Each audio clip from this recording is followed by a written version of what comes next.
Հայաստանի Հանրապետությունում հարգելի բարեկամներ շարունակվում է նախընտրական քարոզարշավը, որը նման է երկի բարի փառատոնի, որը նման է ասմունքի երեկոյի,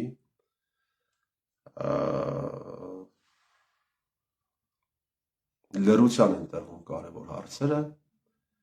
դիտավորյալ, հետևողականորեն, տպավորություն է, որ նախընտրական կամպանիայում ցանկացած հատկապես հարցեր, որոնք որևէ առնչություն ունեն իշխանությունների հետ, հատկապես հարցերը, որը որևէ առնչություն ունի իշխանության պարագլխի հետ, պիտի վերցնեն, ծամեն, օգտագործեն, դնեն դեմը, բայց ոչ, այս պայմանավորված շոուն շարունակվում է, բայց ես կարծում եմ, որ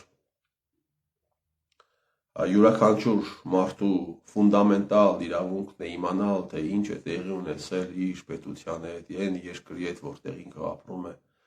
այդ հարցերը իմանալու իրավունք ունի եւ ես շարունակելու եմ բարձրաձայնել այն հարցերը, որոնք հետևողականորեն քաղաքական դաշտի եւ լրատվական դաշտի ներկայացուցիչները լրության են տալիս։ Պարոն երկրորդ նախագահ, արդեն 18 տարի Փաշինյան Նիկոլը եւ Փաշինյան Նիկոլի պեսները շարքում են մարտի 1-ը, 18 տարի։ Հարսնիք տուն, մեռել տուն, այս մարդիկ խոսում են մարտի 1-ի մեռելների մասին, այսպես ասենք, միգուցե կոպիտ է հնչում, բայց երևի չկա որևէ ծայրում աշխարհի մարդիկ,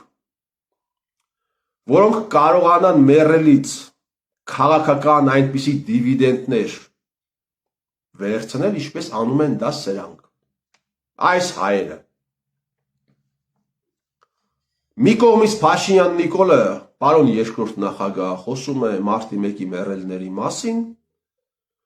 մյուս կողմից չեղարկում է, հետ չէ անում ժողովրդական լեզվով ասած, ջերում է մարտի 1-ի դեպքերի ժամանակ Արցախից Հայաստան բերված, դուք շատ լավ գիտեք, դուք այդ ամենի մեջ եք եղել, Արցախից Հայաստան բերված զորքերի հրամանատարների պարտքերը։ Խոսքը վերաբերում է Օգանովսկուն, խոսքը վերաբերում է Սպեցնազի հրամանատար, հատուկ նշանակության ջոկատի հրամանատար Գագիկ Սարգսյանի պարտքային պարտավորություններին, օրինակ Գագիկ Սարգսյանի հետ աֆիլիացված կազմակերպությունը ունեցել է 5 միլիարդ 200 միլիոն դրամի պարտքային փոխառություն է ունեցել Արցախի ներդրումային հիմնադրամին, որը Փաշինյան Նիկոլի կառավարման տարիներին Արցախի ներդրումային հիմնադրամը, պիտի ասեմ, հարգելի բարեկամներ, ֆինանսավորվել է Հայաստանի Հանրապետության կառավարությունից, ասել կուզե, ֆինանսավորել են Հայաստանի Հանրապետության քաղաքացիները։ Հիմա մի կողմից այս մարտը շարքում է մեռելներին մարտի 1-ի, մյուս կողմից մատուցում է ֆինանսական ծառայություններ տվյալ անձանց։ Մի կողմից խոսում է, թե ինչպես են սպանել, ջարդել, փշրել եւ իրոք այդպես է եղել, մյուս կողմից օրինակ դատարանի առաջ այս հարցով չի կանգնել Հովիկ Աբրահամյանը, ով գլխավոր անձանցից մեկն է եղել։ Այս հարցով դատարանի առաջ չի կանգնել Սերժ Սարգսյանը։ Պարոն երկրորդ նախագահ, կա լեգիտիմ հարց, օդում կախված։ Փաշինյան Նիկոլը այնուամենայնիվ 2008 թվականի մարտի 1-ի դեպքերի ժամանակ ընդդիմադիր գործիչ չէր, թե ազգային անվտանգության ծառայության գործակալ կամ ինչպես ժողովուրդն է ասում, ազգային անվտանգության ծառայության պոզ։ Կամ ինչպես Արարատն է ասում, ազգային անվտանգության ծառայության փորձագետ։ Կամ ինչպես գյումրեցիներն են ասում, փորձագյոտ։ Ներողություն եմ խնդրում։ Ով է եղել Նիկոլ Փաշինյանը 18 տարի, պարոն Ռոբերտ Քոչարյան, 18 տարի, համարյա մեկ սերունդ։ Այս անձնավորությունը խոսում է մարտի 1-ի մասին, Սկզբից որպես այսպես կոչված ընդդիմադիր գործիչ, հիմա արդեն որպես Հայաստանի Հանրապետության վարչապետ։ Այնուամենը ձեզ հարց են տալիս լրագրողները, հիսատ հարց է տալիս Ռիփսիմե Ջեբեջյանը, Կառլոս Պետրոսյանի ժամանակահատվածում ձեզ զեկուցել են, դուք շատ ճիշտ ասում եք, որ Նիկոլ Փաշինյանն այն ժամանակ եղել է փոքր մարդ է եղել, ինչու պիտի Կառլոս Պետրոսյանը իրեն ձեզ զեկուցեր, ճիշտ եք ասում, բայց 7-8 թվականներին հո Նիկոլ Փաշինյանը այլևս փոքր մարդ չէր։ Գորիկ Հակոբյանը ձեզ զեկուցել է, Ռիփսիմե Ջեբեջյանը այս հարցը ձեզ չի տալիս, որովհետև այն գնում մտնում է Սերժի տակը, հիմա այս հարցը կախված է օդում։ Գորիկ Հակոբյանը ձեզ զեկուցել է, թե չի զեկուցել, որ Նիկոլ Փաշինյանը ազգային անվտանգության ծառայության գործակալ է, ներդրված որպես պրովոկատոր ընդդիմադիր չարկերում, թե Նիկոլ Փաշինյանը իսկապես է եղել ընդդիմադիր գործիչ, այս ամեն ինչը մենք ստեղծում ենք։ Բայց կոնֆուզիայի դեպքում ինչպես պիտի բացատրել, եւ ինչքան պիտի նաեւ ձեր լրության պայմաններում շարունակեն օգտագործել մարտի 1-ի դեպքերը։ Մարդը դուրս է գալիս, ասում է բոլոր հանցագործները բացահայտված են, ամեն մեկը պիտի ստանա իր պատիժը, մյուս կողմից այդպիսի ֆինանսական ծառայություններ է մատուցում, որովհետև այս հարցը քննարկման թեմա չի դառնում։ Հիմա ինչքան պիտի հայերը սրբապղծորեն մեռելից քաղաքական դիվիդենդներ շահեն։ Մենք մեռելներից, ողբերգությունից, նահատակներից քաղաքական դիվիդենդներ եւ սա տեսնում են ողջ աշխարհը, իմիջայլոց խոսքը վերաբերում է նաեւ այն մեծ հանցագործությանը, մարդկության դեմ տեղի ունեցած դարասկզբի ցեղասպանության, մենք դա էլ ենք կապիտալիզմ, փորձում կապիտալիզացնել, սրիկայաբար, երբ պետք է ամբողջ աշխարհին փորձում ենք, որ ամբողջ աշխարհը ճանաչի, հետո ուրանում ենք եւ ճանաչումը եւ ուրացումը հիմքում ունի փողային ենթատեքստ։ Փողային ենթատեքստ կա այդ ամենի մեջ։ Հիմա այս ողբերգությունը մենք ինչքան պիտի շարունակենք շահարկել։ Ինչքան։ Պարոն Ռոբերտ Քոչարյան, քանի դաշնակ է եղել, որ պատերազմից հետո 44 օրյա պատերազմել չէր, ասենք դավադիր պատերազմ կամ կռիվ, այդ որ կազմակերպեցին։ Քանի դաշնակ է եղել, որ իր հեքը վաճառել է ադրբեջանցիներին ու Հայաստանի կառավարությունից կոմպենսացիա է ստացել։ Քանիսն են եղել։ Երբ կոմպենսացիա են տալիս, նշանակում է վնաս ես կրել։ Բայց երբ դու հեքդ վաճառում ես, նշանակում է դու վնաս չես կրում։ Սա հանցագործություն է։ Սա հանցագործություն է, իմիջայլոց որևէ падգամավոր, այդպես էլ Նիկոլ Փաշինյանին հարց չտվեց, թե ինչ իրավունքով ես դու կոմպենսացրել այդ մարդկանց։ Որևէ մարդ այդ հարցը Հայաստանի վարչապետին չտվեց։ Ինքը կոմպենսացրել է Հայաստանի Հանրապետության բյուջեից, չէ՞։ Իր պապու փողերից չի կոմպենսացրել։ Հիմա ունեք դուք այդ ցուցակը, քանիստ են վաճառել իրենց հեկերը։ Մի կողմից դաշնակ մաշնակները, հակաադրբեջանական, հակաթուրքական, դեմ են Թուրքիայից եկող, Ադրբեջանից եկող բենզիններին եւ այլն։ Մյուս կողմից այսպիսի կոլաբորացիոն հարաբերությունների մեջ են մտնում։ Եվ նաև որպես այս հարցի շարունակություն դուք տեղյակ եք, կան կուսակցական որոշումներ տվյալ ստահակների նկատմամբ, թե չկան։ Նիկոլ Փաշինյանի կողմնակիցներն էլ այս հարցի վերաբերյալ պահում են զարմանալի լռություն, օրինակ որևէ մի ԿՊԱ-ական падգամավոր, դա պիտի եւս մեկ անգամ հիշեցնեմ, որ այդ կուսակցությունը փաստացի եղել է լուծարված։ Որևէ նիկոլական падգամավոր այդպես էլ չասաց։ Պարոն վարչապետ, անունները հրապարակեք այդ մարդկանց իմանանք։ Չասաց։ Ամեն ինչ ասում են այս հարցերի մասին լռում են։ Ոչ նիկոլական падգամավորները, ոչ նիկոլական լրագրողները, ոչ նիկոլական բլոգերները եւ ոչ էլ ձեր կողմնակիցները։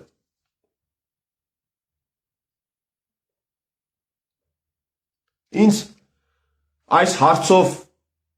կանչել են քննչական կոմիտե, ես երկար հարցաքննություն է տեղի ունեցել, մի օր հնարավորություն կլինի իմ կարծիքով, այսինքն ես այդ տեսանյութը կհրապարակեմ, ես նույն հարցը տվել եմ քննիչին։ Ասել եմ դուք հարցաքննել եք Նիկոլ Փաշինյանին, սա արերևույթ հանցագործություն է, ինձ պատասխանել են, որ ոչ մենք չենք հարցաքննել, որովհետև նպատակահարմար չենք համարել։ Հիմա ձեր դեպուտատները,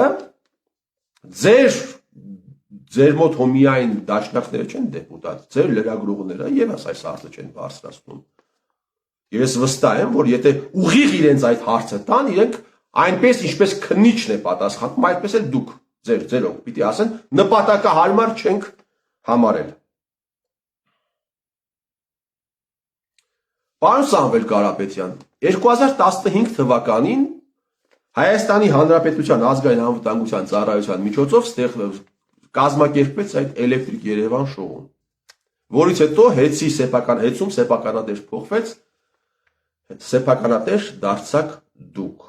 Ինձ մի հարց է հետաքրքիր, էլի, Սերժ Սարգսյանը երբ կազմակերպում էր Էլեկտրիկ Երևան շոուն,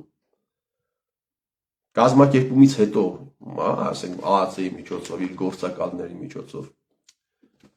եւ հետի սեփականատեր փոխվեց։ Սերժ Սարգսյանը հետում մասնակցություն ունեցել է, թե չի ունեցել։ Շատ զարմանալի կլինի, եթե պարզվի, որ Սերժ Սարգսյանը հետում մասնակցություն չի ունեցել։ Շատ զարմանալի, ասեմ ավելին։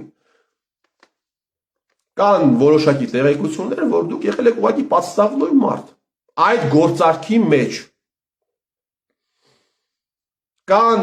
լրջագույն կասկածներ, որ ոչ միայն դուք այդ գործարքի մեջ եք եղել, այլ դուք հիմա այս քաղաքական պրոցեսներում եք պատստավնոյ մարդ։ Ներողություն եմ խնդրում այս ձևակերպման համար, որ ձեր հետևում կանգնած է Սերժ Սարգսյանը։ Հիմա հետում Սերժ Սարգսյանը մասնակցություն ունեցել է, թե ոչ։ Պարոն Սամվել Կարապետյան, Արցախ էներգոն դուք գրավադրել եք, եղել է Արցախ էներգոն գրավ Արջին բանկում և ունեցել եք վարկ 30 միլիոն դոլար։ 23 թվականի դեկտեմբերին Փաշինյան Նիկոլի որոշմամբ ջերվում են, այսպես ասենք, կոպիտ ասենք, ջերվում են բոլոր վարկերը տրված Արցախում, այդ թվում ձեր 30 միլիոն դոլար։ Ուրեմն ինձ մի հարց է ուզում, էլի, ինձ մի հարց է հետաքրքիր։ Դուք շնորհակալ եք Փաշինյան Նիկոլին այդ որոշման համար։ Դուք վերցրել եք 30 միլիոն դոլար վարկ, որը Փաշինյան Նիկոլը հետ չի անում։ Հիշեցնեմ ուղղակի հարգելի բարեկամներ, ավելի մանրամասն ներկայացնեմ ինչ է տեղի ունեցել 23 թվականի դեկտեմբերին կառավարությունը որոշում է Արցախում տրված վարկերի 70%-ը ինքն է ստանձնում եւ 30%-ը առևտրային բանկերը դուրս են գնում, հա։ Ժողովրդական լեզվով ասած ջրում են վարկերը, այսպես ասենք, հա։ Նաեւ պիտի հիշեցնեմ, որ 2024 թվականը շահույթի առումով ռեկորդային է եղել բանկային համակարգում։ Սա նշանակում է, որ նաեւ 30%-ը որ բանկերը դուրս են գերել, դրա դիմաց կենտրոնական բանկի կողմից տրված եղել կարտ բլանշ, ոնց ուզում եք այդպես քերեք ժողովրդին, եւ իրենք քերել են։ Հիմա սա դնենք կողքի։ Պարոն Սամվել, այս 30 միլիոնը, որ ձեր այս ֆինանսական ծառայությունը, որ Նիկոլ Փաշինյանը մատուցել է ձեզ, դուք սրա համար Փաշինյանին շնորհակալ եք, թե շնորհակալ չեք։ Օրինակ, եթե ես 30 միլիոն դոլար դրամ վարկ ունենայի եւ Փաշինյան Նիկոլը հեչ աներ այդ վարկը, ես շնորհակալ կլինեի։ Դուք շնորհակալ եք Փաշինյան Նիկոլին, թե շնորհակալ չեք։ Խոսում եք ինքնության մասին, պարոն Սամվել։ Եկեղեցու մասին եք խոսում։ Մեր եկեղեցին ունի 2000-ամյա պատմություն, ավանդույթներ եւ ըստ այդ ավանդույթների իմիջայլոց սրա մասին մի քանի անգամ հայտարարություն է տարածել նաեւ եկեղեցու բարձրագույն հոգեվոր ժողովը եւ իրենք դատապարտում են, արգելում են, խորհուրդ չեն տալիս, որպեսզի Գագիկ Ծառուկյանը շարունակի իր այդ ձեռնարկը տեղադրել Տիրոջ արձանը Հատիս լեռան վրա, որովհետև դա հայ առաքելական եկեղեցու ավանդույթների խախտում է, 2000-ամյա ավանդույթների խախտում է։ Պարոն Սամվել Կարապետյան, ինքնության համար պայքարող, Գագիկ Ծառուկյանի կողմից իրականացվող այս այլանդակության դեմ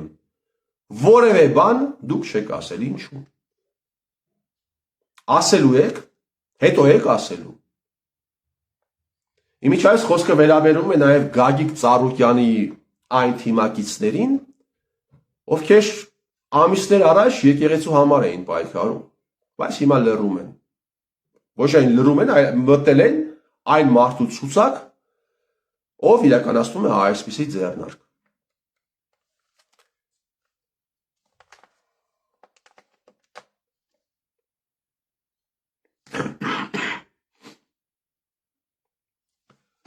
Ուզում եմ մեկ հարց ուղղել բոլորիդ, այս 3 ուժերի ներկայացուցիչներին, ինչու եմ կենտրոնացել ձեզ վրա, որովհետև պարզ է, որ այդ ընդդիմադիր դրոշը դուք եք վերցրել, չլինելով ընդդիմադիր։ Դուք ունենալով կոլաբորացիոն հարաբերություններ այս իշխանության հետ, առևտրային, քաղաքական, կարողացել եք ձեր փողերի, մեդիայի հաշվին վերցնել այդ դրոշը։ Հիմա հարց եմ տալիս ձեզ, հարգելի բարեկամներ, ըստ ձեզ ազգային անվտանգության ծառայության քանի գործակալ, սա այսպես հռետորական է, դուք որ լսեք, մտածեք, ազգային անվտանգության ծառայության քանի գործակալներ կլինեն ձեր ցուցակներում։ Հայաստանի Հանրապետությունում ինչ այլանդակություն է տեղի ունեցել, ինչ հանցագործություն է մասշտաբային տեղի ունեցել, սկսած ավանտյուրաներից մանր-մունր, էլեկտրիկ Երևանանման վերջացրած մեծ ավանտյուրայից ռեալիթի շոուից 2018 թվականի տեղի է ունեցել ազգային անվտանգության ծառայության միջոցով կազմակերպված։ Հիմա ձեր ցուցակներում ըստ ձեզ ինչքան կլինեն ԱԱԾ գործակալների կամ ինչպես էլի եմ ասում ժողովուրդն է ասում ԱԱԾ բոզերի թիվը։ Պարոն Գագիկ Ծառուկյան, եթե դուք ապրեիք Չեչնիայում եւ ուզենայիք տեղադրել Մուհամեդի կիսանգրին ձեր բակում կամ ինչ-որ սարի, կամ ինչ-որ բլրի վրա եւ Չեչնիայի մուֆտին արգել էր դա։ Պարոն Գագիկ Ծառուկյան, ըստ ձեզ եւ դուք ի հեճուկս մուֆտի արգելքի ուզենայիք շարունակել այդ ձեռնարկը, ըստ ձեզ հետ ինչ տեղի կունենար Չեչնիայում։ Բայց ինչու եք սա անում, պարոն Գագիկ Ծառուկյան։ Ինչու եք Նիկոլ Փաշինյանի հետ ձեռք-ձեռքի տված քանդում հայ առաքելական եկեղեցու ավանդույթները, ձեռք-ձեռքի տված։ Եվ այս թելը գնում է մինչև Վատիկան։ Ես չգիտեմ դուք գիտակցում եք, չեք գիտակցում, հասկանում եք, չեք հասկանում, բայց այն ինչ դուք եք անում, եւ այն ինչ Նիկոլ Փաշինյանն էր անում, այդ ամենը տանում է դեպի Վատիկան։ Պարոն Գագիկ Ծառուկյան, մինչև 2021 թվականը դուք ունեցել եք խմբակցություն։ Դուք ունեցել եք խմբակցություն։ Այդ Վատիկանի հետ կապված մի բան ավելացնեմ, հարգելի բարեկամներ, Քրիստոսի արձանի տեղադրումը դա կաթոլիկ աշխարհի ավանդույթ է, կաթոլիկ աշխարհի պրակտիկա է։ Պատմության մեջ եղել են նույնիսկ դեպքեր, երբ Թուրքիայում ապրող հայ համայնքի ներկայացուցիչները դիմել են սուլթանին, որպեսզի նա իրենց պաշտպանի կաթոլիկների ոտնձգությունից։ Ուրեմն, պարոն Գագիկ Ծառուկյան, մինչև 21 թվականի հունիսը դուք ունեցել եք խմբակցություն, ինչ որ մի X ժամանակահատված ձերբակալված եք եղել։ Եվ ձեր խմբակցությունում կար մի падգամավոր Գևորգ Պետրոսյան, ով բավականին կոշտ քննադատության էր ենթարկում Հայաստանի Հանրապետության վարչապետ Նիկոլ Փաշինյանին, բայց զարմանալիորեն հարց ու պատասխանների ժամանակ, կառավարություն ազգային ժողով հարց ու պատասխանի ժամանակ Գևորգ Պետրոսյանը, ես չեմ հիշում, որ մասնակցած լիներ, կամ եթե մասնակցում էր, չեմ հիշում, որ իր սուր ելույթներով այդպես հարցեր տալ, նայելով Նիկոլ Փաշինյանին։ Ինձ հետաքրքիր է, դուք եք խնդրել Գևորգ Պետրոսյանին, դուք եք խնդրել, դուք եք հորդորել Գևորգ Պետրոսյանին, որ ինքը Փաշինյան Նիկոլին հարցեր չուղեր, որ ինքը Փաշինյան Նիկոլի ներկայությամբ հանդես չգար այն քննադատությամբ, ինչ քննադատությամբ, որ հանդես էր գալիս։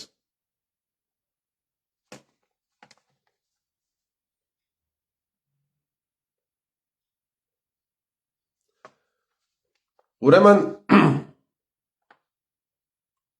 2021 թվականին պատերազմից անմիջապես հետո պատերազմ, այսինքն դավադիր այդ պատերազմը, որը հրահարվեց Հայաստանի Հանրապետության իշխանությունների կողմից, հարգելի բարեկամներ, իշխանության մանկլավիկների կողմից, ես ուզում եմ հիշեցնել ադրբեջանական հեռուստաընկերություններից մեկին տված հարցազրույցը, Ադրբեջանի արտաքին գործոս նախարարի, ով ասում էր Նիկոլը սկզբից կոնստրուկտիվ է տրամադրված եղել, հետո 2019 թվականին, երբ հանդիպում է Վիեննայում, եթե չեմ սխալում, հանդիպումը տեղի ունենում Ալիևի հետ, ինքը ասում է, ես չեմ կարող գնալ այս հարցի լուծման, եթե ես գնամ այս հարցի լուծման, ինձ Հայաստանի Հանրապետությունում կսպանեն։ Այսինքն, որպեսզի իրեն չսպանեին Հայաստանի Հանրապետությունում, Փաշինյան Նիկոլը եւ իր մանկլավիկները սպանել տվեցին մի ողջ սերունդ։ Սա եղել է մեծագույն ավանտյուրա։ Պատերազմը հրահարվել է Հայաստանի Հանրապետության իշխանությունների կողմից, սա փաստ է, իշխանության մանկլավիկների այդ թվում կողմից, Պապիկյան Սուրիկի եւ Ալեն Սիմոնյանի պեսների կողմից, ովքեր գնում էին մի կողմից պայմանավորվում էին Ալիևի հետ, որ կգնանք մենք հարցի լուծման, այսինքն կգնանք զիջումների, հետո ասում էին մենք չենք կարող գնալ զիջումների, մի կողմից ասում էին մենք կգնանք զիջումների, հետո գնում էին Արցախ, նուրը Աղդամը, այսինքն նուրը առնում են ձեռքը, ասում են Աղդամը մեր հայրենիքն է։ Հիմա այդ ավանտյուրիստներից մեկը ողբերգությունից հետո, որը իրենք են բերել, բայց իրենց չի կապել այդ ողբերգությունը, ուրիշների ընտանիքներին, ուրիշների ծախերին է կապել, այդ անասուններից մեկը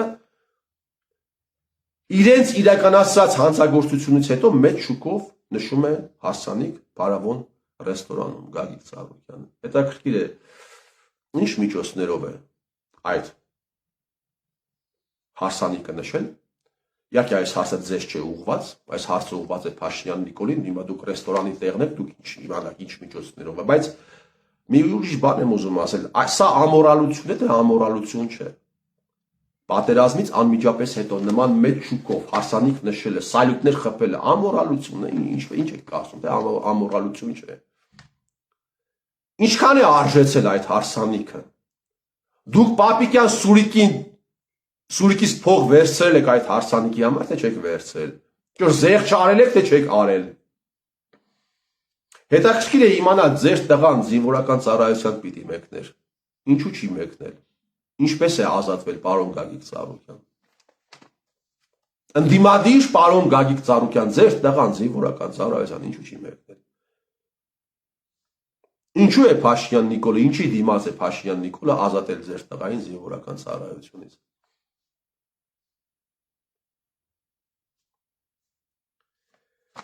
Մենք շատերս ենք խոսում այն ամենի մասին, ինչ տեղի է ունենում սահմաններին, հիմնականում արևելյան երկայնքով, բայց քչերն են խոսում այն այլանդակությունների մասին, որը տեղի է ունենում արևմտյան սահմանների երկայնքով, որտեղ օրինակ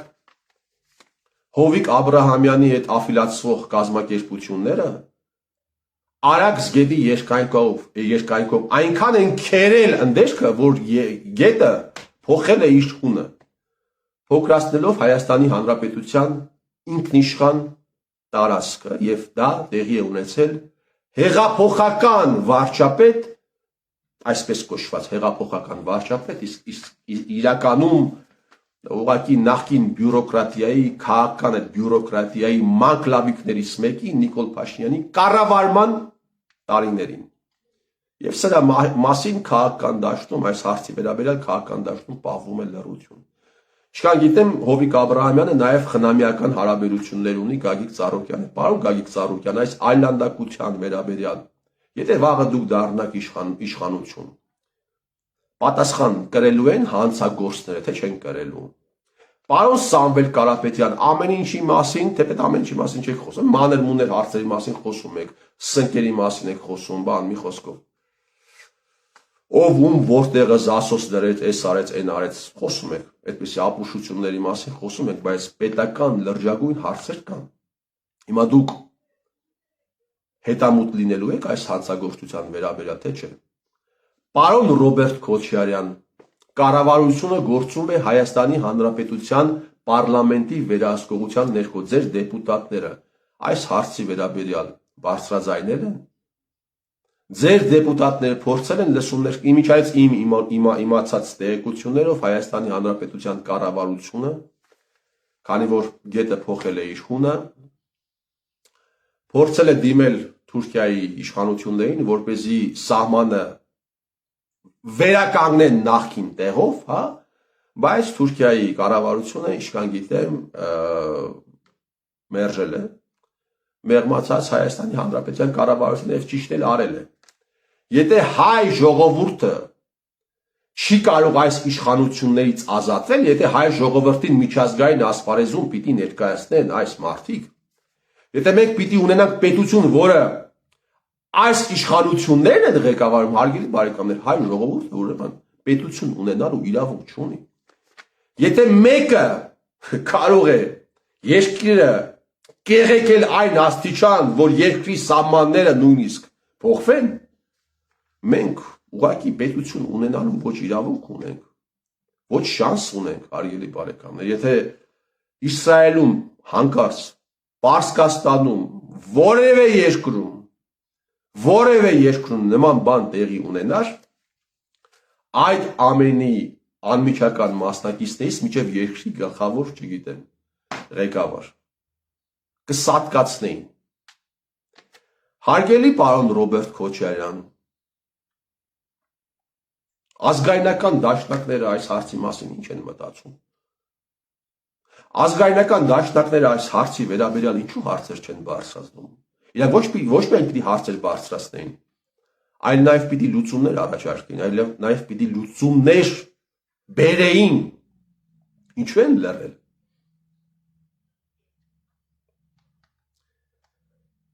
Փաշինյան Նիկոլի իրականացրած բոլոր հանցագործությունները, հարգելի բարեկամ, այս հարցերը այն հարցերն են, սա այն հարցերի 10%-ն է, որոնք տրվում են բացարձակ լռության։ Հայաստանի Հանրապետության վարչապետ Նիկոլ Փաշինյանի կողմից իրականացված բոլոր հանցագործությունները, հարգելի բարեկամներ, լեգիտիմացվել է պարլամենտի կողմից։ Հայաստանի Հանրապետության վարչապետ Նիկոլ Փաշինյանի իրականացրած բոլոր հանցագործությունները լեգիտիմացվել է պարլամենտի մաս կազմող քաղաքացիական պայմանագիր կուսակցության, պատիվ ունեմ խմբակցության, ԿՊ խմբակցության, պատիվ ունեմ խմբակցության, այսինքն ՀՀԿ-ի եւ Հայաստան Դաշինքի, այսինքն դաշնակների կողմից։ Հիմա դուք ուզում եք էլի դառնաք պատգամավոր, ինչի համար, որպեսզի շարունակեք լեգիտիմացնել այս անգամ հաջորդ 5 տարիների ընթացքում հաջորդ իշխանությունների հանցագործությունները, թե այնուամենայնիվ, եթե